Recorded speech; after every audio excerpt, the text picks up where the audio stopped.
Hello there, Greetings, everyone. and welcome to the Pop Culture Cult. I'm Sean, And I'm Josh. and this is the Rebel Files, your one-stop shop for everything Star Wars. News, notes, wild speculation. Blank walls. And blank walls, yeah. So Everything Star Wars is in boxes. You could put everything in Star Wars inside of certain boxes and stuff. We have talked about this on multiple videos. We're going to mention it because now Josh is here, and if you just watch the Rebel Files, then you need to understand that Janice and I are moving as of a week from today. And so most of our house is in some form of a box. We're doing the whole bachelor thing. Our computer and our camera are on one of those wood wheel things, and we got milk crates as tables. It's actually kind of liberating when you think about it. It's like, you harken back to this business started in a garage. It's totally what it is. Kind of what it is. We're sitting on pallets, really, is what it is. But Comfy pallet, though. It is comfy pallet. It was, the frame doesn't matter. It's all about the cushion on top. And but yeah, so we're a hot mess of moving, and so. For those on the audio feed, it's a hot mess, and that's all we can really say about it. You're lucky. Yeah, you're not seeing all the. It's just blank behind us. Is really what it comes down to. There's some boxes back here with actually Star Wars pictures in them. I can go point out. If you think about it, though, it's actually kind of a Star Wars-esque archway. It is. Kind of in the background. It's all white. It's very, Really secretly, we're turning this into. It's the Tantive. The Tantive. Yep. It's most likely. It is the Arizona edition of the Cantina of Scum and Villainy that's on Hollywood and L.A. Berea. No, that's not it. Anyways, which is a pilgrimage that has to happen. And, at some point, yeah.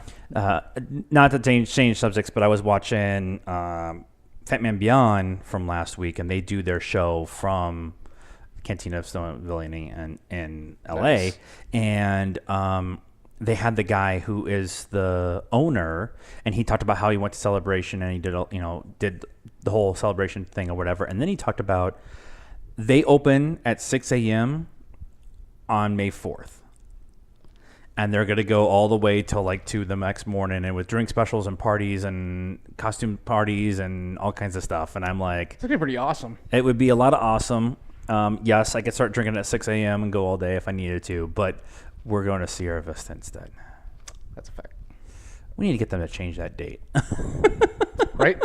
Every year. So let's get into the little bit of notes that news notes that we have this week. The first one is StarWars.com released all of the stuff that's going to be on sale on May 4th. Yeah, oh, God. Yeah, there's a whole bunch of stuff. Now, I just picked out a handful of things, and I sent you the article, so I don't know if there's something specific that you wanted to talk about.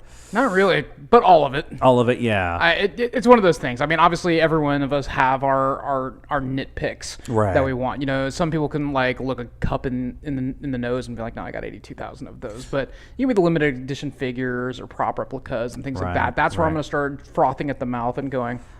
and Legos. Kotomaki? I don't know. Kotobukiya. Kotobukiya, there you go. Is having a super sale.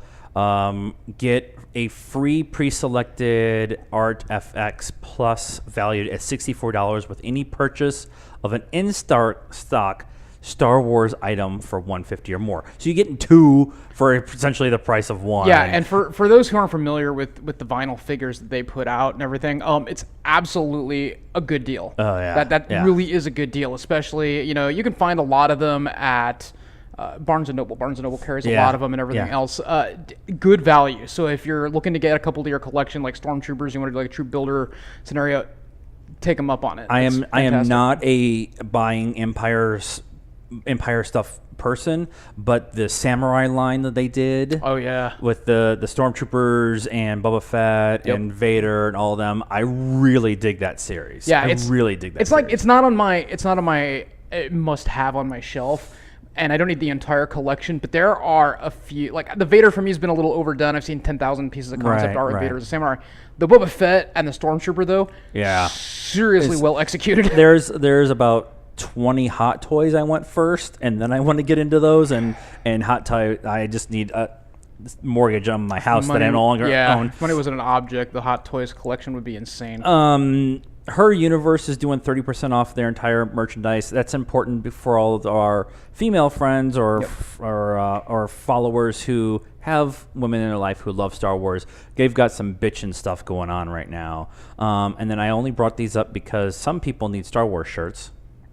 Loungefly and T-Turtle are both doing Star Wars-based sales for May 4th. And Hallmark had a whole bunch of really cool stuff, too. They did, actually. For those people who are collecting a lot of the Star Wars stuff that Hallmark does put out, and they do put some cool little things out there. It's not in my realm of tchotchke, but there's a lot of people I know who dig, and they've had a few cool pieces come out, especially by the holidays. Yeah. You know, where you're kind of like... They had the Death Star Christmas tree topper that actually played the Imperial March and stuff and lit up. I actually went looking for it, and every Hallmark that's within a 5 mile, 10 mile, 20 mile radius of my house was all sold out. When it first totally came should have out. called. Oh, when it first came out. When it first came out. This last holiday they actually had them, and I wanted to go get it, and then I realized at the top of my fig tree that we have in our house, because we decided we went a couple years having the big one, then we went to our little pencil tree that we really, really vibe, and it won't support it. That's just not happening. I mean, the whole top of the tree, fake or otherwise, would just... No. I'll try and reenact Return of the Jedi. Well, you know, what you need to do is you need to get the Death Star, and then you need to get the ornaments of the Millennium Falcon, a couple X-Wings, like, flying by it and stuff, and... I think we're just going to hang them from the ceiling. Hey, you just hang them from the ceiling, There is a new audiobook, and I brought this up because I'm about 2/3, 3/4 of the way through it. It is an audio drama that is only available through Audible, and it is called Dooku Jedi Lost, and it is a full cast audio drama. I keep trying to find another version of. It's not an audiobook. Audiobook read by one person all the way through. Audio drama, multiple people. And this one is about Dooku. I'm going to do a full review when I get done, but the basis of the story is it's a story about Dooku both as a young Padawan and as the Sith Lord, and the story is being told back and forth through Saz Ventress and her looking for Dooku's sister. And it's going back and forth with his hollow messages that he had back and forth with his sister, and then her doing some other stuff to kind of, and so it's her first mission for Sith Lord Dooku, and she's learning about him by these hollows and going to look for his sister and stuff like that. It's been very interesting. I understand why they didn't do this as a book, as an audiobook, because it deals with some the way they describe the dark side of the Force. You couldn't describe it in the book. It is an audio cue thing, and I've been really enjoying it. Interesting. It came out this morning. It's not super long, but it's really well done. And so it's available through Audible. Audible, yeah. Sweet. I'll have to check it out then. I can send it to you. It's totally worth it. Perfect. Yeah, because I need a couple of good reads for when I'm actually in the vehicle. Yeah, and I think total, it's only like a 7.5 or 8 hour listen. That's not that bad at all. And I listen to it at 1.5 speed to try to get through. Not because I'm pushing to try to get through it, because I don't care about it, but just to get through it in a reasonable amount of time. And I listen while I'm at work, so it's kind of hard to. Sometimes I'm into the truck, sometimes out of the truck. I envy you for that. So, the only other thing that we really wanted to talk about, which is going to lead into our main discussion this week, we're going to talk about this for a minute, and then we'll take a break, and then we'll come back with our main discussion of the Rise of Skywalker. We're going to talk about what that actually can mean. But the Rise of Skywalker teaser that was released at Celebration was watched by 111 million times. I'm going to say people, but times in 24 hours, setting a record for Star Wars teaser viewership. Absolutely. And I think we talked about that. It's always the hype. You're going to, the first one, okay, cool. Second, maybe trails off a little bit in viewership. Third one is the climax of a story. Everybody wants to know. Look at Avengers. Right. That's, everyone's like, oh, it hit a record. We're surprised. Really? Right. No. Well, they also nailed the story on Avengers, but on Endgame. But I've seen it twice. Some people haven't even seen it yet. I'm probably gonna go tomorrow. But the idea that this teaser had 111 million views on it is pretty impressive. Now, the view counting thing is still a new process, and it's starting to become a big deal. The previous record holder before Infinity War was 50 Shades Darker or something like that, or something. It was like something screwy like that. But is this an indication for what people are excited about this movie after Last Jedi? Nah. Now you just think it's... No, I really don't think it's actually... I mean, I think there are people who are interested. I don't know if it's excitement. I think you really have to look at it in terms of... It's kind of a little bit of both in one hand. You have the people on the side of the coin who, love Last Jedi and were like, yeah, new Star Wars movie, so they're going to see it. But I think a lot of that volume also comes from those who vehemently were upset with Last Jedi. And they're clamoring to find out, going, J.J. Abrams, please be our holy redeemer. Right. And they're like, they're chomping at the bit to get that first taste, to see like if they're going to start, jumping on the forums and, berating, or they're going to see some justice. So I think a lot of it people was from jumped that. on the forum just because of the Palpatine giggle, and they're going to. But it wasn't it wasn't like every fanboy who's got an opinion online is going out there and going, how dare you do this? It wasn't that. It was like, okay, there's some objectiveness that's coming out for it, and there was more. Where's he been? Yeah, okay, read a book, and there's more speculation as opposed to. People being upset, which is actually right. So 111 million views, which is about 150 less than what I think Endgame had this weekend. Right. And that one's 3 hours, and this one was like 2 minutes. I think Sonic the Hedgehog's going to beat it. I don't think so.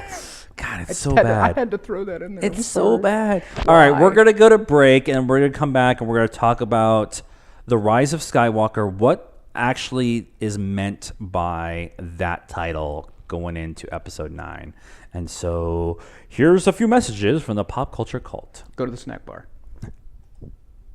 Hello, cult members. Like what you've heard on this podcast? Then please subscribe and follow us here. You can also find us on Facebook at the Pop Culture Cult. We're on Instagram at PopCultureCult1. And we're on Twitter at Pop_Cult1. We're also on YouTube at PopCultureCult and on the Stardust app under PopCultureCult.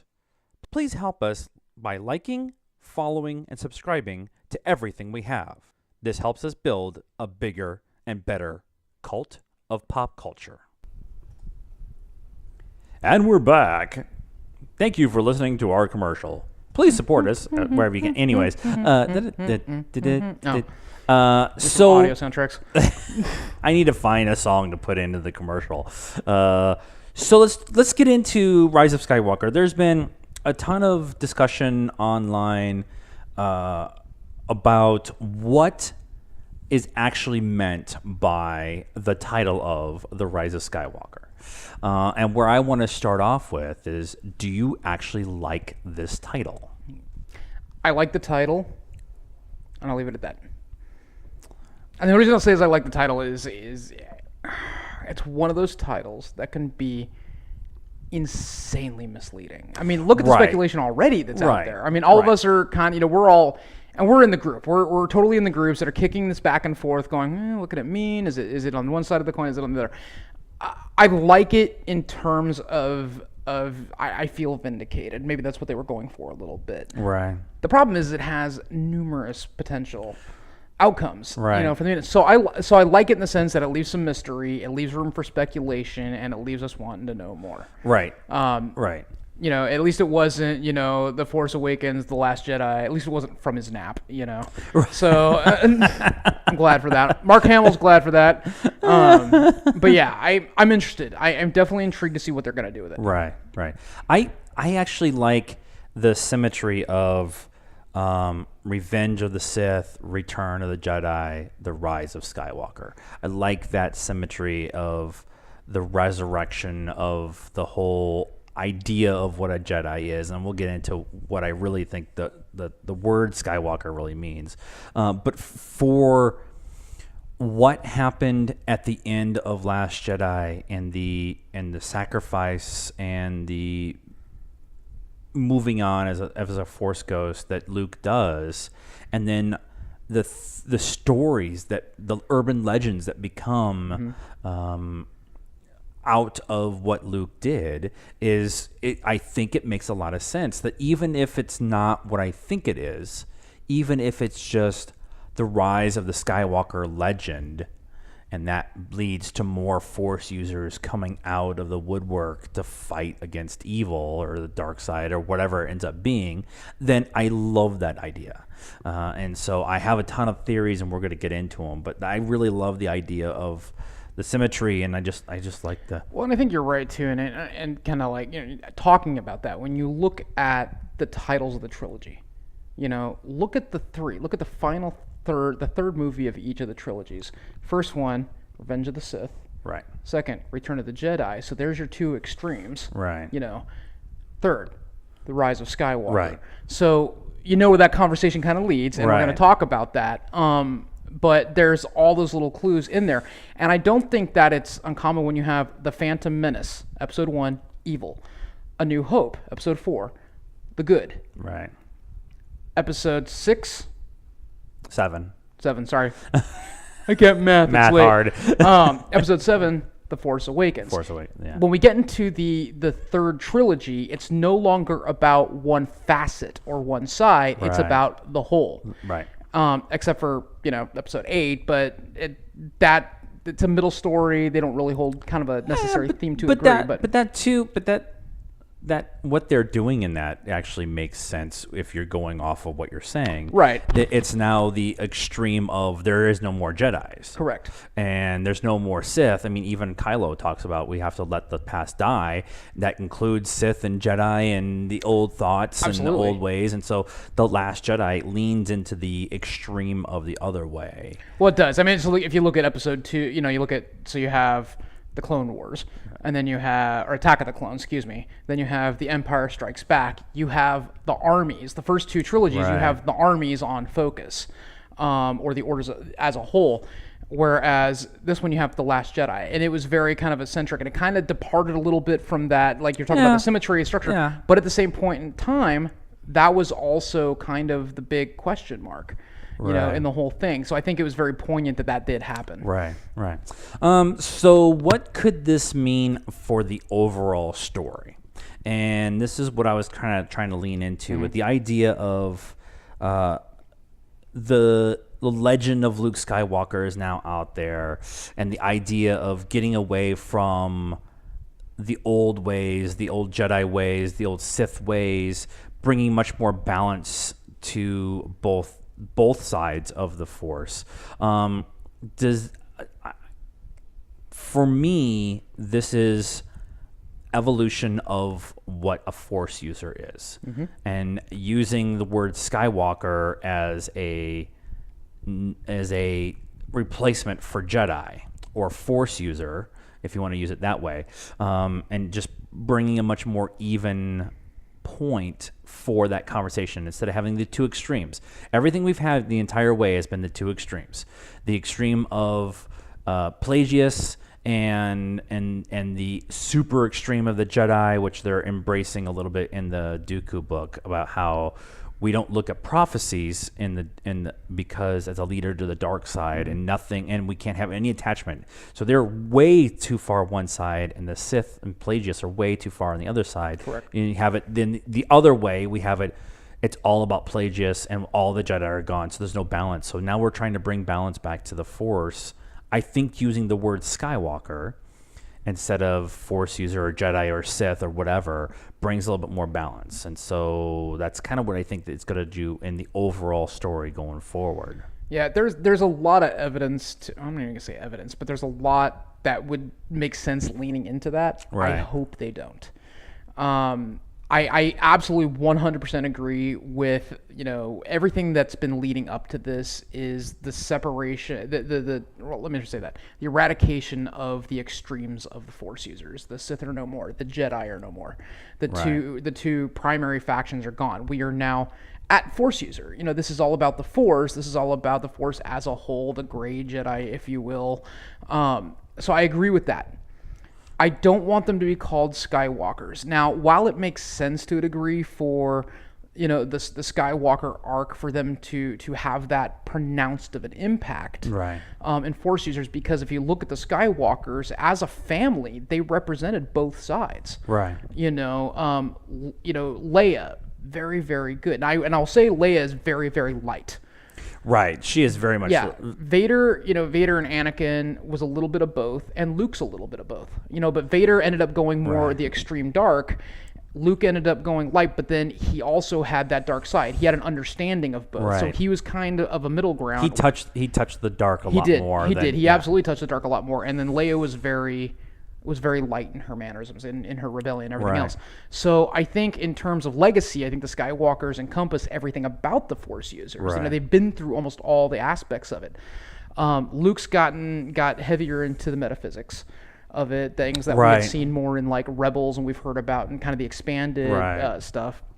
So I think it's going to end up going that route. I just don't want them to call all Force users Skywalkers.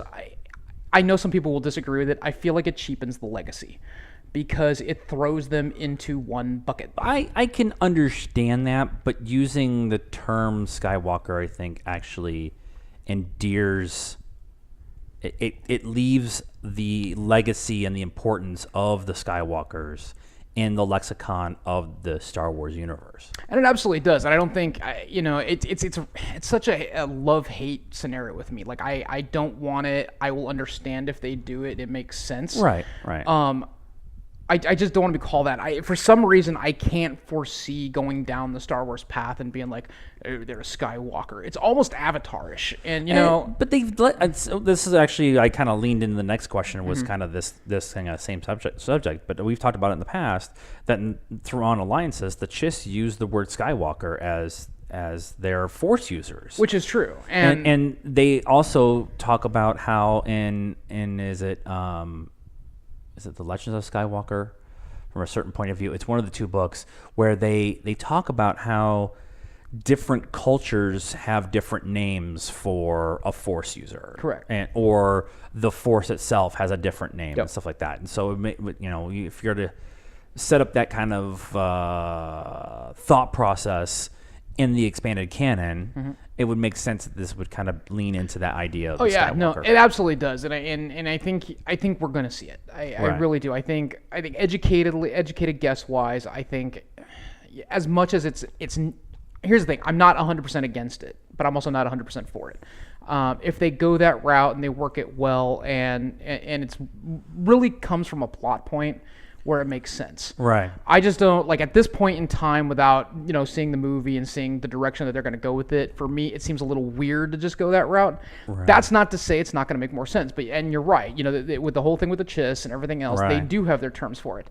So is it good for legacy? Sure. And I do think that's what is alluded to by the title. Is I think we're seeing the rise of a new style of Force user, one that's neither extreme. That's like, you're a Jedi. Nobody ever kind of went back in the day and said, oh, you're a Sith. The Sith kind of hid in the shadows. They were like, oh, you're a Jedi. So young folks were kind of heard that. And they always leaned you away from the dark side. Correct. It was always straight to the light, to that extremism. It was always Jedi. Right. And we started breaking the molds.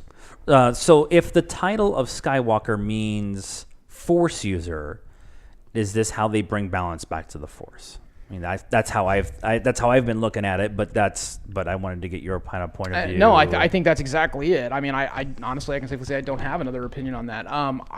We were talking about this with, we've talked about this with Rebels. Before we started doing this show. We've talked about this before, where it is going gray, or it is going to a Force user. I call it gray because I grew up with the concept of gray Jedi, so that's just how I associate it. But balance, centralism, to the balance, and that's exactly it is. There is no light, there is no dark, there is only the Force. Right. And that's, I think, in order to have that longevity in the Star Wars universe, I think it has to go back to that. Right. Because I'm going to hate saying this because I'm going to kind of shoot myself a little bit doing so, because I am such a fan of the Old Republic. Right. If you look at a lot of the canon stuff where we go back in time, the entire Sith Jedi over a millennia is cyclical.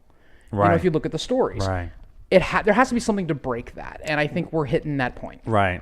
So let's say that, okay, so Skywalker isn't the new Jedi. It's not the new Force user. It's not whatever. It's not that. If that is not the way they're going, does this mean that Rey is taking the name of Skywalker, or that she is a Skywalker? Let's go with she takes the name of Skywalker. I don't want it to happen. I don't. Let Rey be Rey. I do. Here's the thing. I want the idea of her having some semblance of a tangible background. I do. Right. I don't see a reason for her to have the Force abilities that she does that fast. Right. When you look at the history of Star Wars, without a reason.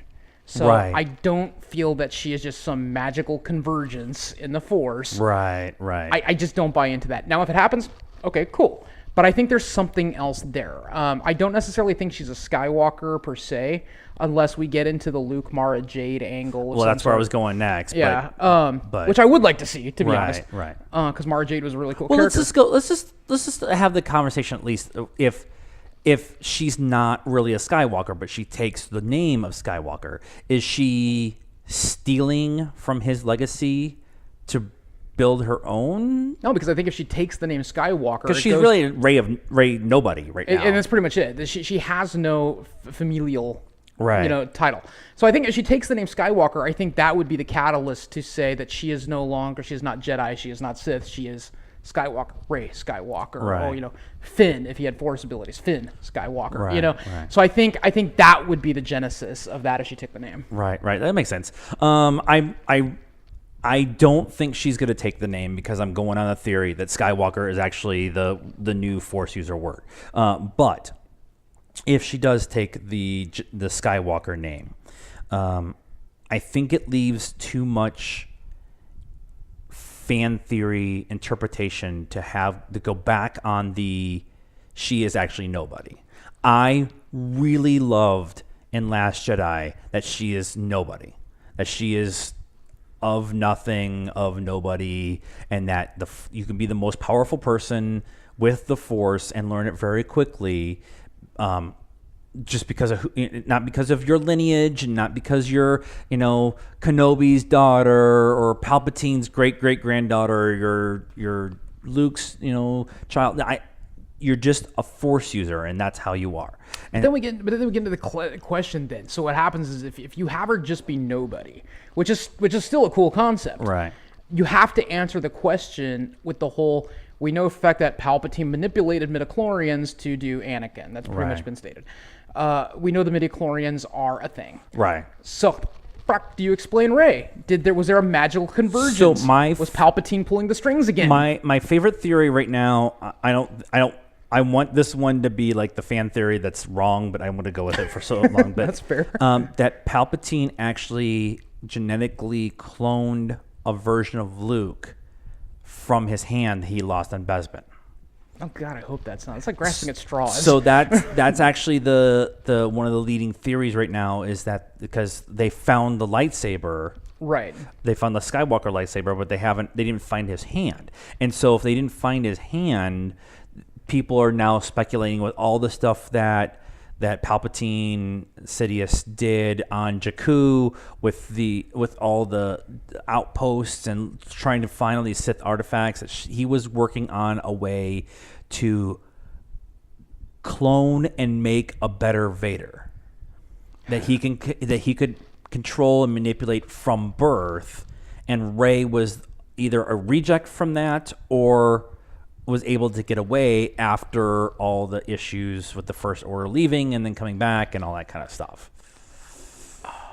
I don't want it to happen. I know. I don't know if I want it to happen either, but I really like the theory. But the sad part is going through that theory is it's feasible.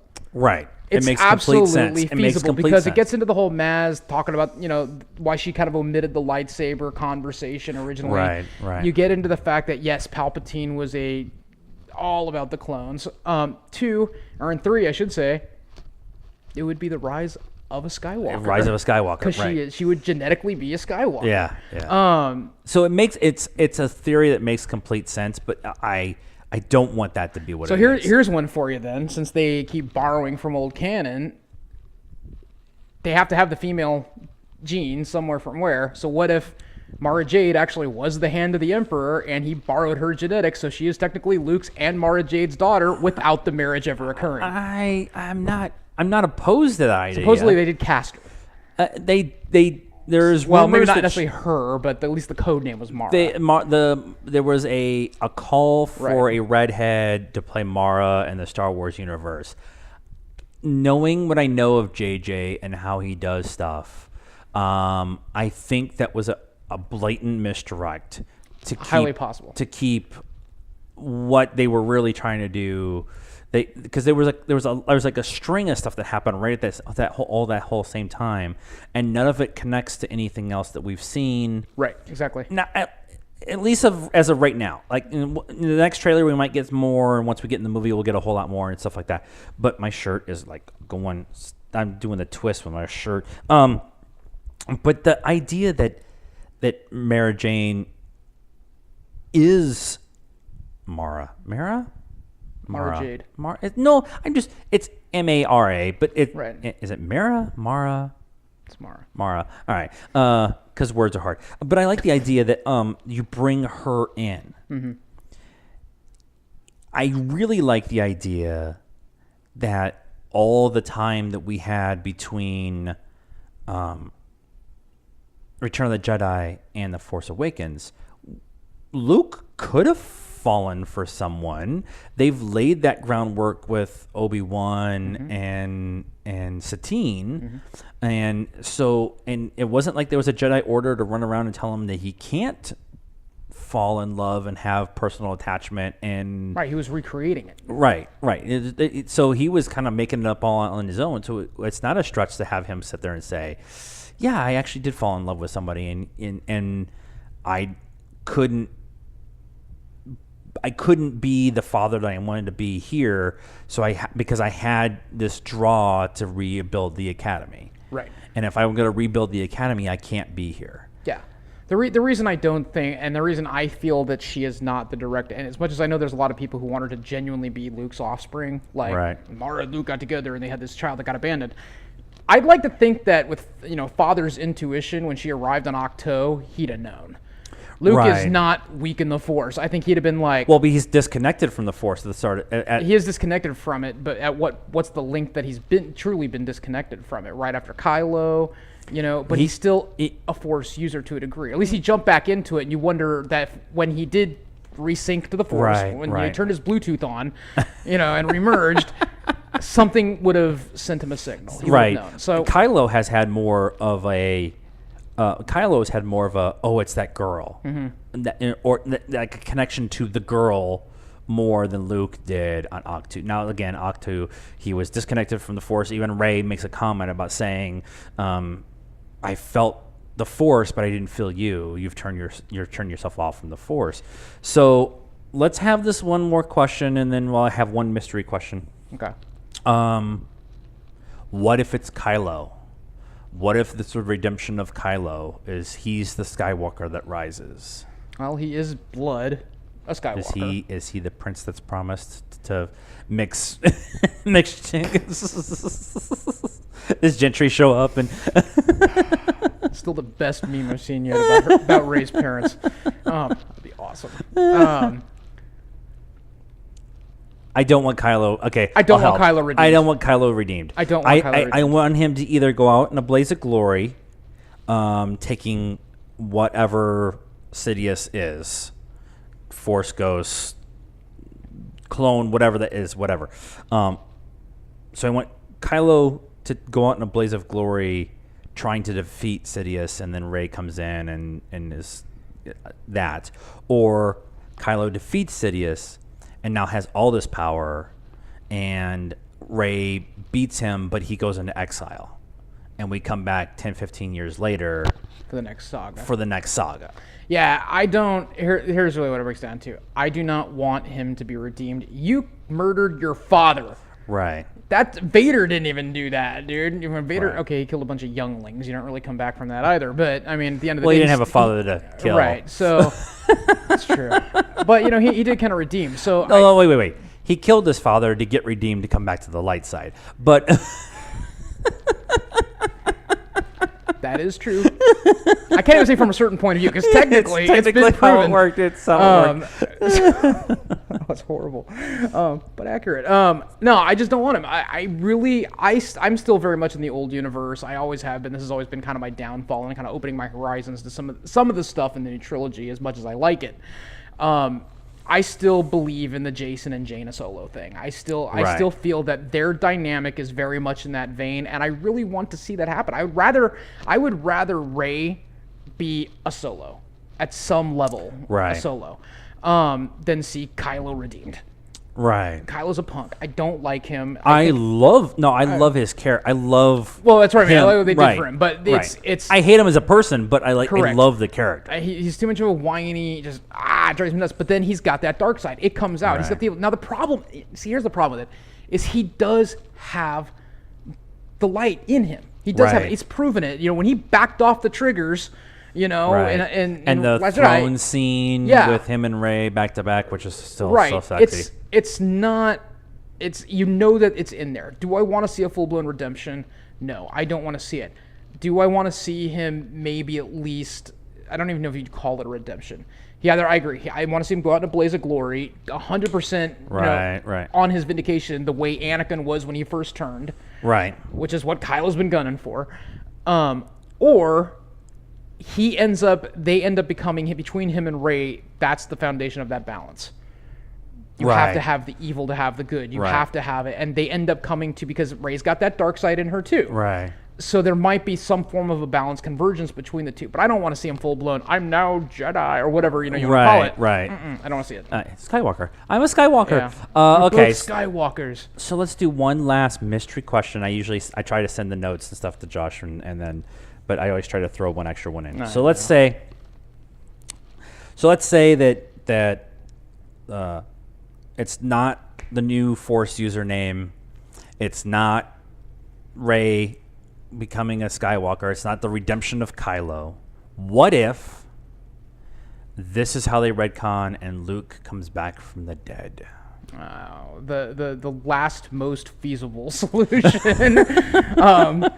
I think here's the thing. I think if they do that, then you have to look at JJ, who literally told Mark Hamill, "No, Luke's dead."